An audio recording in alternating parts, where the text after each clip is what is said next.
আসসালামু আলাইকুম রহমতুল্লাহি ওয়া বারাকাতুহু। দেশ এবং দেশের বাইরে যে যেখান থেকে আমাদের আজকের এই ভিডিও দেখছেন এবং শুনছেন সকলকে ধন্যবাদ এবং নববর্ষের শুভেচ্ছা। আশা করি সবাই ভালো আছেন। আলহামদুলিল্লাহ, আমিও মহান আল্লাহর অশেষ কৃপায় ভালো আছি। আমি এই মুহূর্তে বন্ধুরা আপনাদেরকে এমন একটা জায়গা দেখাচ্ছি, আশ্চর্যজনক একটা জায়গা, সোনারঘাটের অন্যতম একটা জায়গা, যার নাম হচ্ছে দমদমিয়া লেক। এখানে এসে আসলে আমি এই প্রাকৃতিক দৃশ্য দেখে খুব ভালো লাগতেছে। প্রচণ্ড বাতাস, গায়ে কাপড় যেন রাখা যাচ্ছে না, এরকম অবস্থা। ঠিক আছে, সব মিলিয়ে আমার খুব ভালো লাগতেছে। এই যে বিভিন্ন দিক থেকে গাড়ি আইসা, এখানে অনেক গাড়ি আসার জন্য দেয় না, তারপরে অনেকে জোর করে গাড়ি নিয়ে এসে পড়ছে এখানে। যাই হোক বন্ধুরা, এই বট বৃক্ষটার নিচে থেকে আমি আপনাদেরকে দেখানোর চেষ্টা করছি। আপনারা দেখেন, মনের মতো একটা দৃশ্য। এই যে দমদমিয়া লেক, হ্যাঁ, এদিকে যদি তাকান তাহলে চা বাগান আর চা বাগান, চা বাগান আর চা বাগান। সুন্দর এলাকা, আল্লাহর দেওয়ার সৃষ্টি যে কত সুন্দর, আল্লাহর এই সৃষ্টি যে কত সুন্দর, তা আমি আপনাদেরকে ঘুরিয়ে ঘুরিয়ে দেখাচ্ছি।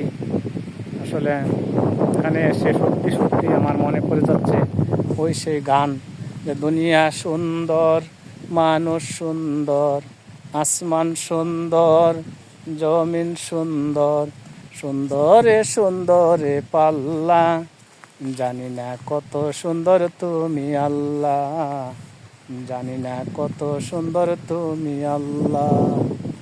দুনিয়া সুন্দর, মানুষ সুন্দর, আসমান সুন্দর, জমিন সুন্দর, সুন্দরে সুন্দরে পাল্লা, জানি না কত সুন্দর তুমি আল্লাহ, জানি না কত সুন্দর তুমি আল্লাহ।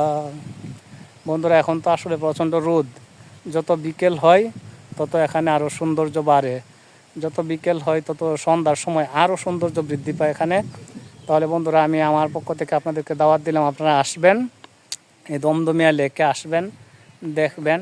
সোনারঘাট থেকে আসবেন সাদ্দাম বাজার, আমরুট হয়ে সাদ্দাম বাজারের পরে কিছুক্ষণ পরেই পেয়ে যাবেন আপনারা এই দমদমিয়া লেক। তাহলে সবাই বন্ধুরা ভালো থাকেন, সুস্থ থাকেন। আমি দোয়া করি আপনারাও আইসা এই আল্লাহর দেয়া এই প্রাকৃতিক সৌন্দর্য উপভোগ করুন, এই আশা প্রত্যাশা ব্যক্ত করি। আর সর্বোপরি আমাদের টিআইটিভি চ্যানেলটাকে আপনারা সাবস্ক্রাইব করে দিবেন, আর ফেসবুক পেজে টিআইটিভি চ্যানেলটাকে আপনারা ফলো দিবেন। এই আশা প্রত্যাশা ব্যক্ত করে সকলের সুস্বাস্থ্য ও দীর্ঘায়ু কামনা করে আমি আজকের ভিডিও এখানে শেষ করছি। দেখা হবে বন্ধুরা পরবর্তী ভিডিওতে। আসসালামু আলাইকুম রহমতুল্লাহি ওয়া বারাকাতুহু।